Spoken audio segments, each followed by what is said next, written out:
Good evening, friends. Thank you for joining us on 13 Plus. I'm Mary Coleman. Let's jump right into our story for this evening. Well, chipmaker Microchip Technology was hit by a cyber attack last week, impacting its manufacturing operations and ability to fill orders. This is one of many instances recently where big companies have been hit by a cyber attack. So, what do you need to know if your information is ever included in one of these? I spoke with Paul Keener, a cybersecurity strategist for GuidePoint Security, who has more on what to do.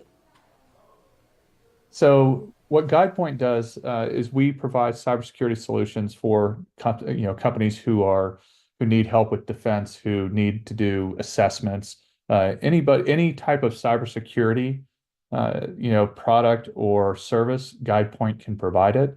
And so what we get a chance to do as an organization is help people who are struggling, like we're going to talk about today, people who are struggling in these areas. GuidePoint is uh, aims to be a trusted partner with those companies and help them either defend themselves or recover from attacks. And talk with me. Obviously, the hottest topic right now is the chipmaker microchip technology that was recently hit. How big of a deal is this for the public, and what is it that you are doing to help remedy what took place? So the fact that microchip got hit says a couple of things. One, that we're seeing an increase against manufacturing. So it's about a 7% increase against manufacturing uh, as far as malware, ransomware type of an attack. Now, you can read a lot into what happened with microchip because of what they do. So aerospace, defense, automotive, there's a lot of different things that hit at the infrastructure, national security interests of the United States. Uh, but again, at the moment, given what's been reported, a lot of it would be speculation to figure out kind of what actually happened or why they were hit. As far as what GuidePoint is doing, GuidePoint, we're always available and helping, to help recover, whatever we can do for that company. I think Mandiant is the one that's or actually, I don't know which company it is actually that's doing that. So, And speculation aside, how does something like this happen? Not just in this scenario, but in other scenarios that we've seen recently. A lot of people think, these are huge companies. How is it that something like this is able to take place so easily and so frequently? well, the largest vector for attack for ransomware or malware type of attacks is through email. And what it does is it takes advantage of, people's willingness to help, wanting to, whether there's a national emergency or some sort of, um, you know, charitable donation or anything like that that gets people thinking, hey, I can help, or it might be too good to be true, some sort of money scheme. It gets people thinking, and it stops them from recognizing, hey, this might not be the right thing. This might not be something that I should click on. And I wish it was something different, but the reality is that most of the attacks come through email. And what do we know right now about what type of information was stolen here? And should people be alarmed? What should they be doing if they feel that their information may have been included in this? So Microchip hasn't disclosed what has been, what the attack actually comprised of, and that's normal for an organization because they have to figure out what actually happened. So it's not that they're hiding anything or anything like that. It's just simply they're trying to figure out what actually happened.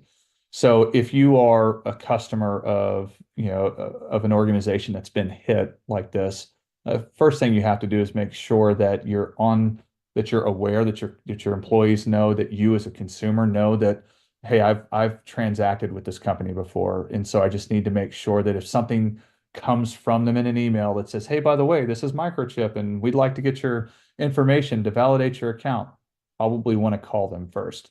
And if something comes across that seems a little odd, then if you're a consumer, delete it. Just delete the email. Don't click on it. Now, any tips for customers, not only in this area, but just in general?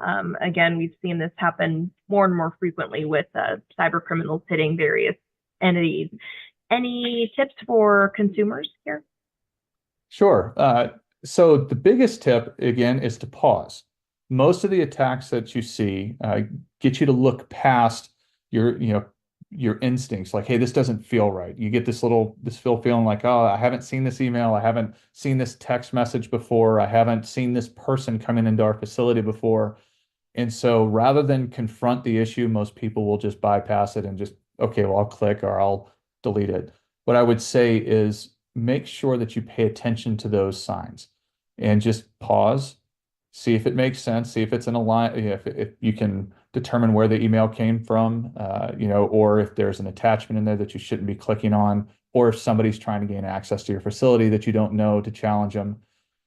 In this time, there's such an increase in these types of attacks because it's profitable, and so there's a money motive behind it. And so we want to make sure that you just pause and make it a little bit more of a challenge for an adversary to come in and either grab your credentials or gain access to your company's network. Well said. Anything else, Polly, that you think is important to include along the lines of not even just specifically this attack, but attacks in general? Sure. If something happens, and this is true, whether it's this company or another one, if you start getting emails that feel weird, or you start seeing things, you need to pay attention to your bank account first and foremost.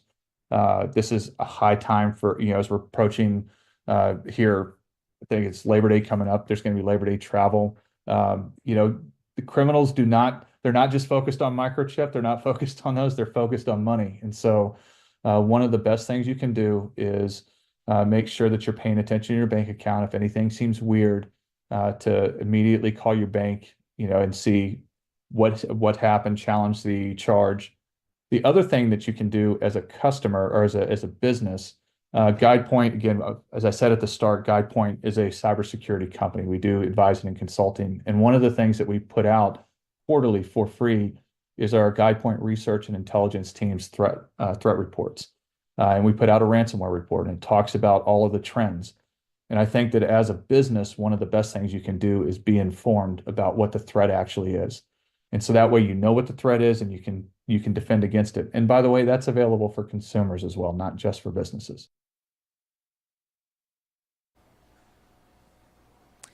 All right, friends, be sure to stream 13 News on all of these platforms here. You can watch our live newscasts on 13 Plus and anything else you may want to see on Android TV, YouTube TV, Apple TV, Amazon Fire TV, or Roku. And as usual, KOLD.com/livestream will also have all of that information.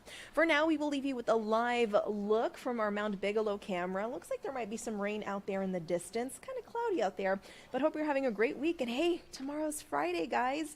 Join us for 13 News Live at 10. We'll see you then.